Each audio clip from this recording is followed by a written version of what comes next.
Hi everybody, Bailey and I are back here to talk to you today about verbal and nonverbal communication. I think this is something everybody in a communication class should have an understanding about. And I know in general, verbal consists of words, nonverbal consists of body language and everything else. But I want to go a little bit deeper on that. And so once again, I hope that this video is helpful and that seeing a puppy for a few minutes while she stays on my lap makes it a little bit more entertaining, don't you think? She agrees, very much so. Okay. I want to start by making a few comparisons, and we're already losing her, so she doesn't stay up here very long, does she? Anyway, I want to start with a few comparisons. Verbal is terminal, meaning that it starts and it stops, whereas nonverbal is continuous. One of the classic communication lessons goes like this: can one stop or can one not communicate? In other words, are we always communicating? Now, we could get really deep into that question actually, but what it means on the surface, real basic level, is if I decide, I can stop talking anytime I want, right? But I can't just stop communicating non-verbally. So if I were to say, I'm no longer talking to you, that still sends a message, right? That's why nonverbal, I think, is so important, why I want to play a little bit a deeper role in it. I also like to say that verbal is usually consciously intentional, meaning that even though we might joke that we need to think a little bit more before we speak, we do tend to choose the words that we're going to say, right? It's more conscious anyway. Whereas nonverbal occurs without conscious intent, meaning I'm not necessarily reflecting on my posture, my body language, my gestures, my eye contact automatically. That's something that I have to really push myself to think about. But that's why we're going to focus on nonverbal perhaps a little bit more too. Verbal communication is a single channel process, meaning we only have to hear. One more comparison: nonverbal is a multi-channel process where all of our senses are used. Sight, sound, touch, all play a role. She's decided she would like to play fetch during the video, so I hope that's okay. All right. So let's talk about a couple of things I want to emphasize when it comes to verbal communication. And there's just a few things that I really want to make sure you know in terms of terms. The study of the meaning of words is called semantics. Okay, so we're always going to think about what do words mean, and that's under this umbrella term called semantics. A word's formal or dictionary definition, D is for dictionary, is its denotation, all right? Denotation. Never a boring day here, by the way.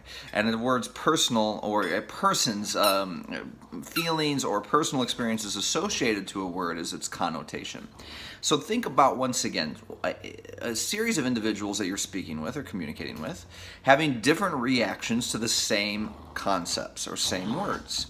That's totally normal because, again, we're all going to have different personal experiences to certain words. There can be trigger words that might produce a reaction or emotion in me that won't in you, and vice versa. And it's not a matter of right or wrong, it's a matter of being aware of that and adapting to that. Okay, so I want to talk a little bit more about nonverbal communication and give you a few different concepts that we explore in nonverbal. The first would be vocalics, the study of the voice to express self. Another that I like to think about is proxemics. Proxemics is the study of space and distance, how closely two communicators interact actually can influence the situation. I think I just threw the ball behind the couch, which could get me in trouble. Nope, she got it out. Okay. Number three, kinesics, Kinesics, is the study of bodily movement. So any gestures, facial expressions, eye contact, things like that. Number four, paralanguage is the study of sounded nonverbals, laughter, crying, ums, likes, you knows. Yes, would you like someone to play with you while he's trying to record a video? It always works out this way, though. Have you noticed? Number five is touching or haptics, so how putting a hand on someone might have influenced the way you communicate. And six would be chronemics.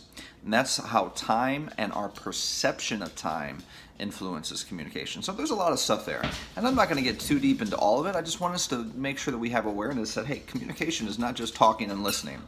Verbal and nonverbal gets deep. And the more that you get into the subject, I think the more that you can learn and the more that you can apply. So if I were to tackle just a few different things, and I'm only going to maybe take another 10 minutes to kind of go into a few, I'd really like to just talk about proxemics, maybe touch upon kinesics and paralanguage a little, and then chronemics right at the end, okay? So I'm just going to go a little bit deeper into that, and some of those other terms we'll get later. The nice thing, of course, about these videos, self-explanatory, pause, rewind, anytime you need to, if there's something that you feel like you missed or didn't understand, all right? So again, proxemics is the study of space and distance. And what we know is around each one of us, we have a bubble, basically. It's called the personal space concept. And that bubble is going to expand or contract based upon a variety of situations. Unless you're a dog. You probably have no space concept if you're a dog, do you? All right. But I like, by going through a researcher named Hall, who came up with these spatial zones for Americans in particular, and the distances that we have when we communicate with one another. So the first distance that Hall came up with would be the intimate distance zone. And the intimate distance, he argued, would be reserved for your closest friends and family. All right, and that's anywhere from touching to 1.5 feet. Then we have a personal distance zone, which would be the rest of your friends and family, anywhere from 1.5 to 4 feet. Then we have the social distance zone, anywhere from 4 to 12, where you meet people kind of for the first time in social gatherings. And then our public distance, which is the preferred distance from total strangers. 12 feet or more, stay away from me. So what? Why talk about any of this? Why mention any of this? Well, because these zones get violated on a regular basis. You know that you have complete strangers in your personal and intimate distance. Why is that allowed? What are the variables that come into play? That might affect those particular situations. All right, it's like little Jaws right here. Do you see this? Like Shark Week right here. All right. All right. Oh, so a few things that I think are interesting to make us aware of how we might react to space would be, number one, think about your personality. If you're an introverted person, you tend to have a greater need for space, so you're going to have a bigger bubble. If you're an extroverted person, you're a little bit more outgoing, so you might have a smaller bubble. So what? Again, why even talk about this? Because here's the big thing. We develop perceptions of others when we meet them, and for the first time, often based upon things we don't understand, things that we can't put into words. Have you ever just gotten a vibe that like someone's really nice, or maybe someone's a weirdo, like stay away, there's just something off about that person? I bet you that it has to do with either their body language or their proxemics or something nonverbal, right? So I always want you to challenge those particular perceptions because it may or may not be accurate. So number two would be mood, good mood, bad mood. Think about that. We have a greater need for space when we're in a bad mood, maybe lesser when we're in a good mood. We are closer to people we trust, further away from those we distrust. Situations such as crowded classrooms, elevators, subways, trains, those change the way that we have to interact with one another. Culture and co-culture. So for Americans actually tend to be about 3 to 6 feet when we have conversations with others, but that's not true around the world. And guys, we are an international community anymore in terms of business and even education, and I'm sure that you have interacted with people who are from other countries. Again, if you're not aware of this, you may have had a reaction to the way they use space, and that might actually hurt business or hurt relationships. And so we just want to kind of have people sometimes do things in ways that I don't. And if you can develop that attitude in this course, I think that's one thing that's going to help you a lot too, right? So what are some of those other cultures? Well, many Middle Eastern, not all, many, and some South American cultures are actually much more comfortable speaking at less than 3 feet. And in fact, you're not close enough, you're not considered to be close enough to those cultures unless you can feel the person's breath on your face. Now, if you have an ew reaction, that's normal. I'm not judging it, but I want you to challenge it and say, you know what? No. All that means is that it's something I'm not used to. Maybe I need to be aware that if I interact with people of different cultures, they might be closer than what I'm comfortable with, and I don't need to have a negative reaction, right? That's the so what. Many Asian cultures are comfortable at greater than, they want more than 6 feet. Now there's a great irony there because a lot of Asian cities are very crowded and big, and it's hard to do that, but 6 feet or more would be a preferred distance. Think about the bow in Japan. I studied abroad in Japan for a semester, and I've been there a couple of times, and that's something that, definitely prefer greater space, but sometimes they just don't get it, right? All right, so just a couple other things. Think about status, authority figures who are perceived to have a greater authority can get closer. Think about a police officer getting in your face. I'm not saying you would like it, but you'd probably let them get a little bit closer, right? Whereas if someone has lower authority than you, then you control that. Kind of an interesting, whoever has the greater power in the situation has the greater control of distance. And then there are just a few other things to briefly mention. We're closer to those within our own age group than others. I'm sorry I'm not paying attention to you right now. She's about to start barking. So again, I apologize. I hope it's not distracting. I just figure it makes it a little bit more interesting.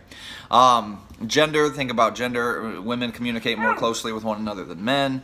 It used to be, I think, more of a defensive thing where you would shake hands with someone to kind of introduce yourself, and the handshake would be that ideal distance between each other, and it would also be a way of saying, hey, I come in peace, I have no weapons, so you would shake their hand. Race is one that I like to emphasize sometimes just because, again, it makes me challenge myself. But the research says we are closer to those who look more like us and further away from those who don't. I would challenge that. If I want to, I don't want to have a negative perception of someone particularly because of the color of their skin. So maybe I just need to be more aware of how I might interact in the space that I have with those who are different. We could even get into the things that we wear. We are more similar to those who dress like us and have, haircuts. That's artifact or object language, piercings, things like that are similar. So a lot of fun with proxemics. We could get a lot deeper in it, but I'm just trying to give you an overview and get you, if nothing else, to be thinking, hey, there's a lot about nonverbal. That's just one thing. But the way that we interact and use space. So I'm going to give you one more big so what. I'm going to connect it back to the delivery lesson. Remember when I talked about status just a minute ago, and I said the person who controls the space is the authority, right? Well, when you, in a face-to-face situation anyway, make use of movement around your environment and your room, you are the authority. It's your space, it's your room, and the perception there is really interesting because the audience is going to see you as having a higher level of confidence because you're making use of that movement, and therefore you might also be perceived as being more credible. Really interesting. Okay, so let's talk about kinesics a little bit. That's one of the other ones I like to emphasize. Kinesics deals with bodily movement. So anything on your body that moves. Gestures, eye contact, facial expressions. We're now playing tug of war because, God forbid there's a moment of peace while I make a video. That's the joy of having a puppy though, right? Okay. No, I love her so much. That's why she has to be in the video with me because I can't help it. Okay, so we have three primary areas of kinesics: gestures, facial expressions, and eye contact. I take her into the classroom too if ICC would let me. This is the joy of teaching online. I get to make these videos for you guys, and it just makes that a lot of fun too. All right, I take her into any college I was teaching at. So we have just a few types of gestures that I think are important. We have emblems, which perform the substitution function. We have illustrators, which are gestures that must come with words to become reasonably decoded. And we have adapters. And our adapters are the things that we do out of habit. They are subconsciously controlled, like any sort of nervous tic you have. And here's the so what behind why I'm emphasizing this. In public speaking, we get nervous, right? So anything that you might do out of habit, and nervous habit, is going to increase when you give speeches. So if you have, like to scratch your ear when you're nervous, it's like the poker tells kind of, right? If you do that a lot, you're going to notice that you do that more. And all I want us to do is become aware of it so we can control it more when it matters. Job interviews and other situations like that. If I know that when I get nervous, I tend to just scratch my shoulder, then I can take control of those things when I have conscious awareness about them. Facial expressions are another interesting thing too, and just think about all the things you can do with the face. You can de-intensify, show only a little bit about what you feel. You can over-intensify, show a lot more. You can be mask, show the opposite of what you feel, or you can be neutral and show nothing. And the point with that is, I think, is that number one, I do want you to animate your face for speaking. I think we get into that a little bit more. But also be careful how much you trust facial expressions. You know darn well you can do anything you want with your face, right? You can say anything you want with your face. If you're a little kid getting in trouble, did you take that cookie? No, of course not. Oh my gosh, why would you think I did it? So we tend to fall into looking at nonverbals as a way of being honest, which is okay, but again, challenge perceptions. That's what I'm going to get into with this. Paralanguage includes all sounded nonverbal. How can a sound be nonverbal? Think about those initial comparisons I made earlier, because Nonverbal is unintentional. No one intends to say, like, no one means to say those things, they just come out. By the way, ums, likes, and you knows are breakers. Very specialized part of paralanguage. Paralanguage also includes laughter and crying. Now, we can fake laugh and fake cry, but genuine laughter, genuine tears just happen, right? That's what paralanguage is all about. So we want to control our breakers in public speaking. We want to reduce our likes, ums, and you knows. And so that's kind of why I emphasize paralanguage. Haptics just deals with touch. I'm not going to get too much into haptics here. And chronemics deals with our senses of time. I think it's interesting just to take 60 more seconds to kind of tell you what that's about. We have two types of chronemics, monochronic and polychronic. Monochronic sees time as a series of individual events. Monochronic people are generally not very good at multitasking. I'm a monochronic person. America as a whole is a monochronic country, but women tend to be more polychronic than males. All right, so what? Let's talk about that. Well, for me, I need to be focused on one task at a time. I'm not very good at trying to do 2, 3, 4 things at one time. When I have to host a meeting or start a class, I like to start it on time, get right into it. We have an agenda, let's get to work, let's get it done, got other things to do, right? If you're kind of like that, you're probably more of a monochronic person. But guess what? There are people who aren't like that, and they're polychronic. Polychronic sees the world more as a connected spiral with one event flowing into another. So polychronic people might be later, might not necessarily be as punctual, I guess, but think about it more on a cultural level. Countries that are polychronic do not start meetings right away with the agenda. In fact, it's considered rude. They start by getting to know you. Hey, how was your day? Oh yeah, well how, and tell me about what you did for the weekend and how's that going, or whatever it is. And if you're a monochronic person and you're spending 10 minutes on small talk, well, that can drive you nuts, right? But polychronic people and polychronic cultures see it as a way to get to know one another a little bit better. Okay, so a lot of verbal, nonverbal, right? Main things to take away. Thank you, first of all, for if you've watched till this point. I know you're going to be a great student because there's no doubt about it that I'm sure some people, okay, I'm done with this. Maybe it's just to see Bailey one more time and I'll let her say goodbye. But if nothing else, I appreciate you coming to the end. What I want you to take away from verbal. Verbal, we have different connotations, different personal reactions to words. We must be aware of that. My interpretation is going to be different from others, and as a public speaker and communicator in all sorts of situations, I need to be able to adapt to my audience and be as clear as I can with the meanings that I choose. But also understand that there will be different reactions. When it comes to nonverbal, understand that these are usually subconscious, automatic things that as a student of communication, I can improve upon by thinking about how I do that. By simply becoming more aware of posture and gestures and eye contact and facial expressions in my personal space and distance, I can become more aware.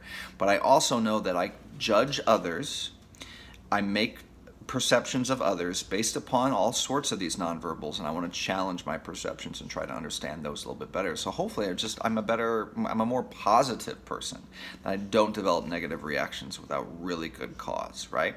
I can use proxemics in public speaking to control the distance and refocus my audience. That's a wonderful thing.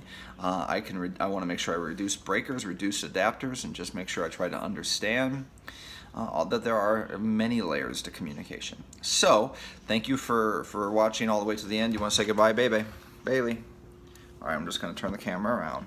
She says goodbye, and she says thank you for listening. And I will see you again for a nice big yawn. Is that how you guys feel?